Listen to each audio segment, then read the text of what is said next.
All right, let's talk about it. If you've taken even a quick look at the stock market lately, you have probably felt that little pit in your stomach. After a really massive run-up, some of the biggest names in AI have just taken a serious tumble, and it's leaving everyone asking one simple, kind of terrifying question. Is this it? Is the big AI bubble that we've all been whispering about finally actually starting to pop? Okay, let's really get into this, because the answer, well, it's a lot more complicated and frankly, a lot more interesting than a simple yes or no. You can see exactly where the worry is coming from. We're seeing some serious pullbacks in key tech indexes, like the NASDAQ 100. And this isn't just a US story either. The Taiwan Stock Exchange, which is a critical hub for the world's semiconductors, it's doing the exact same thing. These are not just numbers on a screen. This represents some very real fear in the market. So to really figure out what's going on, we need to start by looking at the argument for the bubble.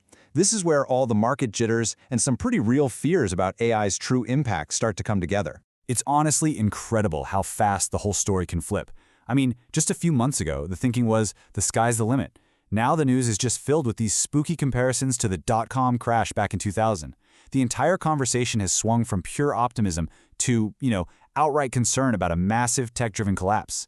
So the first big piece of evidence for the bubble crowd isn't just about stock prices. It's about this huge gap between all the money being poured into AI and the actual value that's coming out the other side. A recent MIT report actually gave this a name. They call it the AI chasm. And it's exactly what it sounds like. This giant gulf between the billions upon billions of dollars that companies are spending on AI and the pretty small, tangible profits that are actually showing up on their balance sheets. And the data from that report really lays it out in black and white.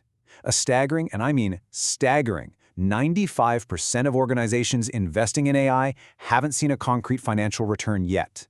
Only a tiny 5% are actually creating real value. For almost everyone else, that big AI promise is, well, it's still just a promise. This quote really just says it all, doesn't it? Everybody's investigating AI. Companies are running tons of pilot programs. But when it comes to actually using it to make money, yeah, that part is lagging way, way behind. Okay, so the second part of the fear comes from the job market. There's this growing anxiety that generative AI is coming for a whole bunch of white-collar jobs. We're talking translators, customer service reps, even writers and accountants. And look, if AI can do their work better and faster, what on earth does that mean for the broader economy? But here's a funny thought. Some analysts point out that a few professions have this really unique kind of job security. Think about it. Lawyers, top-level accountants, political aides. Why are they safe? Well, when things really go wrong, somebody has to take the blame, right? And you can't exactly send a large language model to prison. It's a little dark, I know, but it definitely makes the point. Okay, but just when that bubble argument starts to feel really convincing, the data throws us this massive curveball. So let's completely pivot, because what's happening in the stock market might not be reflecting what's happening in the real, physical economy at all. Get a load of this number.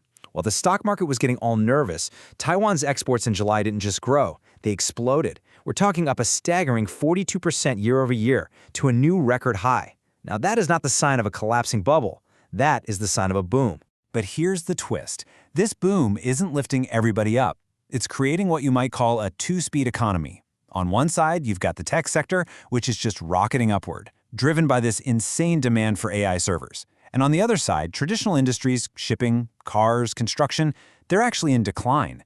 This is a huge structural shift, not just a simple, uniform boom. And to see just how wild this moment is, look at Taiwan's export growth compared to other big economies. I mean, Germany is shrinking, South Korea is basically flat, and Taiwan is just lapping the field. This isn't some little local story. It's a global phenomenon, and it's all being powered by the AI hardware revolution. This actually reminds me of a funny little story. There's this investor, right? His career is just in the tank. So he goes to a fortune teller who tells him, you must buy electronic stocks. So he does. He goes out and buys this top-of-the-line set of electronic drums. A year of practice later, his career is still a complete mess. It's a silly joke, but the point is so critical. You have to be in the right part of the economy to catch this wave. So we've got two really compelling stories here. One is a bubble, just fueled by hype and not enough returns. The other is a real-world economic boom. So which one is it? Well, to figure that out, we can actually analyze this whole situation using a classic framework. Okay, so let's break it down.